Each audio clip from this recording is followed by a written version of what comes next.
I'm 6'3". For most of my life, I thought I was completely fine with being tall, which I was. The truth of the matter is, I have conquered a lot of this stuff during high school, and there was a place in my heart where I've actually conquered so much. But recently, when I was doing some reflection, which I often do, I realized I wasn't actually just carrying certain memories about my height. I actually had internalized those things. And that's scary, even though I had worked so much on it. So I'm telling you story time today. I'm trying this segment as a part of the conversations that we're having at Nom Lao, right? I'm trying to expand different aspects. Num loud, num loud, it's all I need, yeah, yeah, it's all I need, yeah, yeah. So, anyways, like I was saying, I was struggling and I had internalized these certain memories because I will utter them, but I never really felt some sort of way. But a situation happened recently where I felt so insecure and I felt some sort of way. Because the thing is, insecurity doesn't always sound like, oh my gosh, I hate myself. Sometimes it quietly changes how you actually enter rooms, how visibly willing you are willing to be, and how you believe other people actually see you. And let me tell you something I actually realized. I have been tall for as long as I can remember. I don't mean like I didn't know I was tall, but I was like short, like for a very short time. And people made fun of that. People made fun of the fact that I was short. And then when I eventually shot up, which was roughly about 8, so pretty much that's pretty much most of my life. I've always been very tall. People would make certain comments about me. Oh my gosh, you're so big, you scare me. Like it's like, okay, like I'm a very bubbly person. I don't know who you are. Why are you all of a sudden just walking up to me and be like, I scare you? Or I would get like random, like people taking photos of me, like almost felt sickening. Even in Adelaide here and different parts of Australia, and different parts of the world that I've gone to, people are taking photos of me. I'm sure there's thousands of photos of me out there. I remember the last time I was in Qatar, and these two grown men, they look very expensive, and look like they had money. They just walked up to me and they wanted to take photo of me. And I've been offered money before, different people, but I never take it. So that particular moment, I realized, oh my gosh, it felt weird and awkward, and I was just like, no, don't take photos with me. Don't take photos with me. I believe that was when I started really putting boundaries in. Anyways, I digress.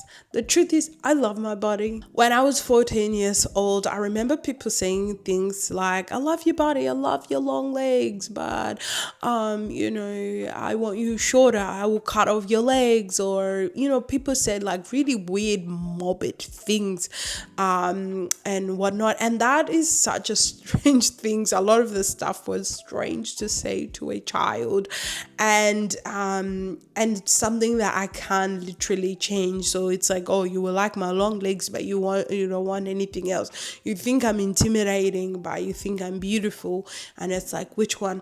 I even remember friends who didn't want to walk alongside me, so they'll make me walk in the back because they were saying that I will hog all the attention. They wanted me to, just kind of stay there so that they can notice first, and I don't, because I will hog up that space somehow. And there was times that I wasn't allowed to be a flower girl. When you're a little girl, I had lots of aunties and cousins. I couldn't be that because apparently I was too tall. I couldn't be a bridesmaid because, again, I was too tall. Like, they had to have these aesthetics of everyone, because if everyone is same height then it makes sense, but I've always been like so much taller. Like, I'm not telling this story to somehow victimize myself.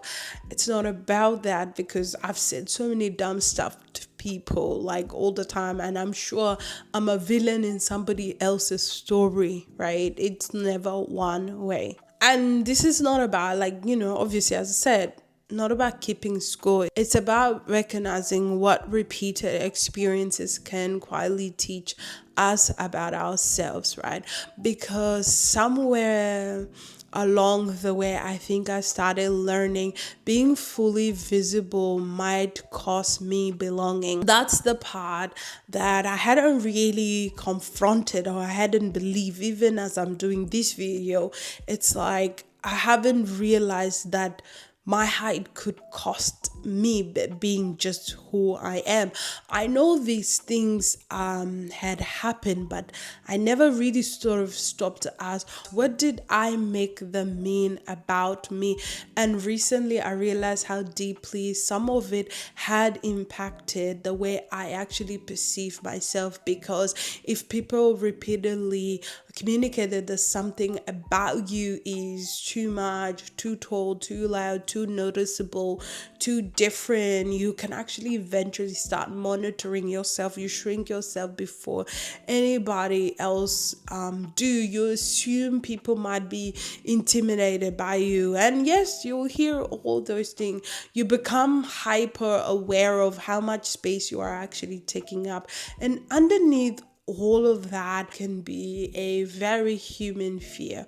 What if I am rejected because of something about me that I cannot change? That is actually a really difficult fear to be able to swallow, to accept. I cannot work hard enough to be 5'7". I'm 6'3", and that's what it is. And this is where my height become less and less important than what it revealed. Insecurity can make your world smaller than it was actually ever meant to be.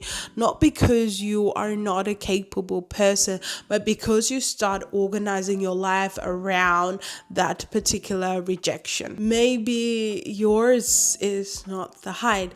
Maybe someone repeatedly told you that you are too emotional, too weird, too lovey-dovey, too quiet, too ambitious, too dark skin, too skinny, too big, you're curvaceous, you have a big butt, too intelligent, too different, or simply just too much. And perhaps you thought you've moved on from those comments much years ago, but here's actually the question. Did you actually move on, or did you adopt? Because there is a difference, and sometimes what we call our personalities partly an adaptation.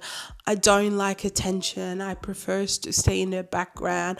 I don't wear things like that. I'm just not confident, maybe. But sometimes it's worth asking yourself, when did I learn that being seen wasn't safe?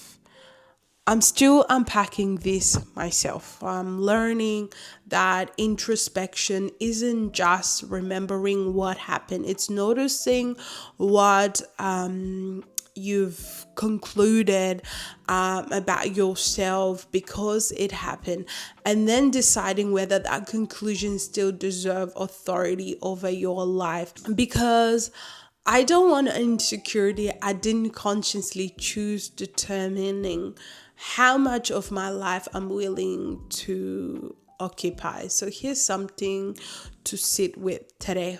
What part of yourself have you been shrinking because someone else once made you believe you were too much, too little, too something? Maybe it's time to stop making yourself smaller just to make other people comfortable. So maybe this was about a boy. All right, see you in the next video.